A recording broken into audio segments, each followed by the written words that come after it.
अर्था channel की तरफ से आपका स्वागत है। दोस्तों, नवरात्रि स्पेशल में हमें माता आदिशक्ति के 9 रूपों की महिमा के बारे में विस्तार से जानने का अवसर प्राप्त हो रहा है। नवरात्र शब्द से नव अहोरात्रों अर्थात 9 विशेष यात्रियों का बोध होता है। इस समय शक्ति के नव रूपों की उपासना की जाती है। रात्रि शब्द सिद्धि का प्रतीक है और आज हम माता के इसी सिद्धरात्रि रूप के बारे में चर्चा करेंगे, जो कि माँ आदिशक्ति का 9वां रूप है। माँ आदिशक्ति नव दुर्गा के 9 रूपों की महिमा बड़ी ही न्यारी है, जो कि अब तक हमने माता के प्रथम रूप शैलपुत्री, दूसरे रूप ब्रह्मचारिणी, तीसरे चंद्रघंटा रूप, चौथे कुष्मांडा रूप, 5वें स्कंद माता रूप व 6वें कात्यायनी रूप और 7वें कालरात्रि रूप तथा 8वें रूप महागौरी शक्ति के बारे में चर्चा की। आज हम माता की 9वीं शक्ति सिद्धदात्री माता के बारे में विस्तार से जानेंगे। माँ आदि जगदम्बा माँ दुर्गा की 9वीं शक्ति को सिद्धदात्री माता के रूप में पूजा जाता है। माँ नव दुर्गा का यह नाम सिद्धदात्री का अर्थ है सर्व सिद्धि देने वाली। शास्त्रों के विधान अनुसार नवरात्रि के अंतिम दिन देवी सिद्धदात्री की पूजा की जाती है। ये देवी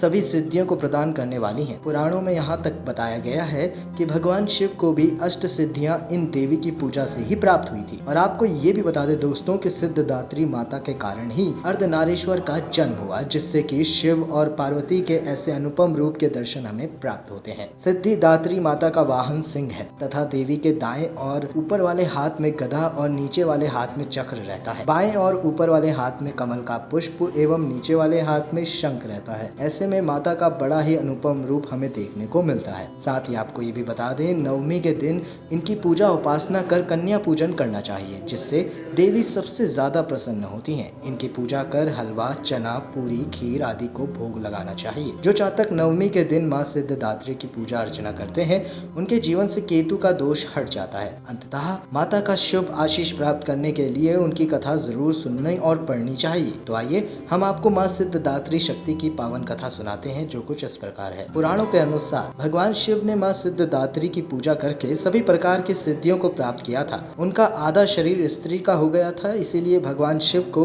अर्धनारीश्वर के नाम से भी जाना जाता है। एक समय पे जब सृष्टि में अंधकार छा गया था, तब एक दिव्य शक्ति ने जन्म लिया, जो महाशक्ति के अलावा कोई नहीं। माता के पास अणिमा, महिमा, प्राप्ति, प्राकाम्य, गरिमा, लघिमा, ईशित्व और वशिष्ठत्व 8 प्रकार की सिद्धियां हैं। माता का यह स्वरूप सभी दिव्य आकांक्षाओं को पूर्ण करने वाला है। इन्हीं देवी शक्ति ने ब्रह्मा, विष्णु और महादेव की त्रिमूर्ति को जन्म दिया और तीनों को दुनिया के लिए अपने कर्तव्यों को निभाने के लिए अपनी भूमिकाओं को समझने की सलाह दी। उनके कहे अनुसार त्रिदेव एक महासागर के किनारे बैठ गए और कई वर्षों तक तपस्या की। तब माँ देवी ने सिद्धदात्री के रूप में उन्हें दर्शन दिए और तीनों को अपनी शक्तियों के रूप में पत्नियां दी, ताकि वो उनकी मदद से सृष्टि की रचना कर कारोबार संभाल सकें। और धीरे धीरे सृष्टि में सब कुछ निर्माण हुआ। इस तरह से माँ सिद्धदात्री की कृपा से सृष्टि की रचना, पालन, संहार का कार्य संचालित हुआ। सारे विश्व के लिए ऐसी कल्याणकारी फलदायिनी माँ सिद्धिदात्री शक्ति को प्रसन्न करने व उनकी असीम कृपा प्राप्त करने के लिए उनके पूजन मंत्र से उनकी पूजा अर्चना अवश्य करें, जो कुछ इस प्रकार है। सिद्ध गंधर्व यक्षदेर सुरेरम रेपी सेवाय मायना सदा भूयात सिद्धिदा सिद्धिदायिनी। ओम नमो सिद्धिदात्री नमः।